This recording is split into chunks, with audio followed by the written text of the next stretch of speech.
Hi, my name's Jessie.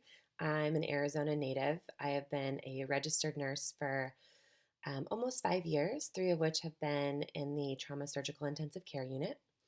Over the last couple of years, I have had an increasing passion for holistic approach to end of life care, specifically an open communication and discussion between nurses, physicians, patients, and family during this vulnerable time. Attitudes on end of life care are naturally deeply personal. However, the truth is, many people don't have much to say in the matter because they don't appropriately plan for it. 10 years ago, the Agency of Healthcare Research and Quality found medical records for more than half of severely or terminally ill patients did not have advanced directives in their chart. We all know that end of life care topics can go multiple directions and is a very controversial issue.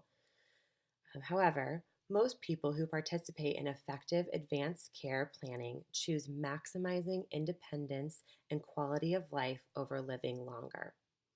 Advanced care planning can potentially save healthcare costs associated with unnecessary and unwanted intervention. Discussing financials with death is obviously uncomfortable, but a couple of facts to consider.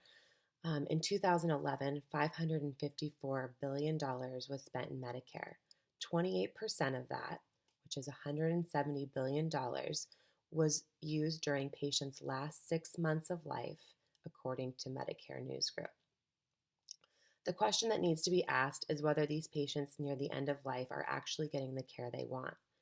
Are they getting acute care when they may really want more supportive care? I believe that if we discuss with patients their prognosis and options, um, that we can be better providers to them by honoring their wishes. The act I chose is out of Arizona, and it's the SB 1304 Act. And it reads that if a patient is diagnosed with a terminal illness or condition, that patient's attending care provider shall offer to provide the patient with information and counseling regarding palliative care and end-of-life options. The information can be given orally or writtenly, but they must include the following. One, a range of options appropriate to the patient. Two, a prognosis, risks, and benefits. Three, patient's right to comprehensive pain and symptom management at end of life. If the patient's primary care physician or provider is unwilling to discuss these options, then they they shall refer or transfer the patient to a physician or nurse practitioner who is willing to discuss palliative care with them. So what do these terms mean? Terminal illness means an illness or condition that can be reasonably expected to cause a patient death within 6 months of diagnosis with or without treatment. Palliative care can be palliative care versus hospice care. I think they kind of get mixed up sometimes. All hospice care is palliative care, but not all palliative care is hospice care.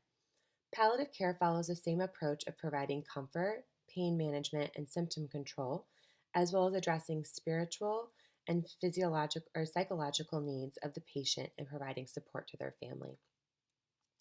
Palliative care means making the best of every day. Interestingly enough, in Chinese, palliative means nurtured living. End of life care requires an understanding of the future and the inevitable circumstances of death. By providing open, honest communication, we as healthcare providers give patients and family autonomy in this very vulnerable time. There's actually support that discontinuing life-prolonging treatments earlier, patients have a better quality of life. I believe discussing palliative care options early, patients can determine their quality of life and what their final months, days, and minutes will look like. Nurses who are able to prepare patients and families for this journey can provide calm and comfortable environment for support and dignity. Thank you for your time.